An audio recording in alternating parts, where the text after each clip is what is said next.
Bonjour mesdames et messieurs et bienvenue dans ce flash d'information. Un conseil des ministres s'est tenu hier au palais présidentiel en présence du chef de l'État Alassane Ouattara. Au nom des sujets abordés, la modification de la constitution ivoirienne. Selon le conseil, il s'agit en fait d'une nouvelle constitution plus consensuelle qui pour l'essentiel prévoit la séparation des pouvoirs, l'élection du président de la République au suffrage universel pour un mandat de 5 ans renouvelable une fois. Autre sujet, la ministre de l'Éducation nationale a procédé au lancement des examens à grand tirage. C'était à Grand Bassam. Cette année, ce sont plus d'1 million de candidats qui affronteront les examens du CEPE, du BEPC et du baccalauréat. Grâce Kando. Fini la période des apprentissages pour les élèves de l'Éducation nationale en classe d'examen. Place maintenant aux examens à grand tirage. CEP. Épreuve écrite, mardi 14 juin 2016. Les épreuves se déroulent sur une seule journée.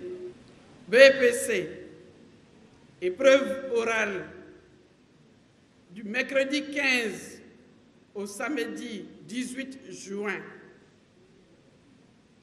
Les épreuves écrites du lundi 20 au vendredi 24 juin 2016.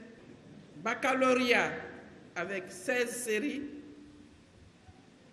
épreuves orales et pratiques du mardi 28 juin au vendredi 8 juillet,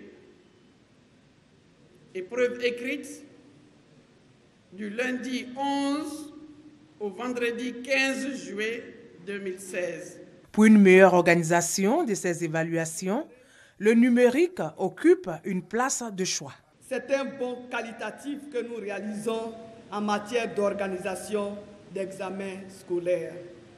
Désormais, les tâches des acteurs aux examens sont considérablement allégées. Parents d'élèves et corps enseignants devraient s'approprier cette innovation.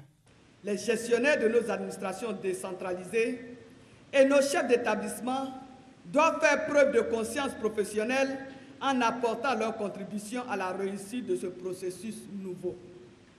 Quant aux parents d'élèves, ils devront tout mettre en œuvre pour satisfaire aux exigences fonctionnelles des nouveaux instruments que nous mettons en place. Ils doivent, par exemple, déclarer les naissances à l'état civil et fournir un extrait d'acte de naissance de l'enfant que l'on inscrit au CP1.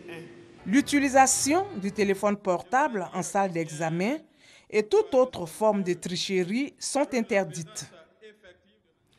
Le ministre de l'Industrie et des Mines, Jean-Claude Brou, est allé apprécier l'état d'avancement des travaux de réhabilitation de la zone industrielle de Yopougon qui ont été lancés depuis 2014 par le Premier ministre Daniel Kablan-Duncan. Aujourd'hui, les travaux sont exécutés à 60%. Le ministre a donné des instructions pour que la zone industrielle de Yopougon soit complètement réhabilitée dans 2 mois. Le groupe islamiste Boko Haram a fait une nouvelle incursion au Niger hier vendredi soir dans la localité de Bosso, tout près du lac Tchad et de la frontière avec le Nigeria. Une attaque de grande ampleur qui a fait reculer les militaires nigériens. Toutefois, le ministre de la Défense du Niger assure que les troupes ont très rapidement commencé à organiser la riposte. Mohamed Ali s'est éteint hier vendredi à l'âge de 74 ans à Phoenix, en Arizona, aux États-Unis d'Amérique. Le triple champion du monde de boxe souffrait depuis des décennies de la maladie de Parkinson. C'est sa famille qui a annoncé son décès.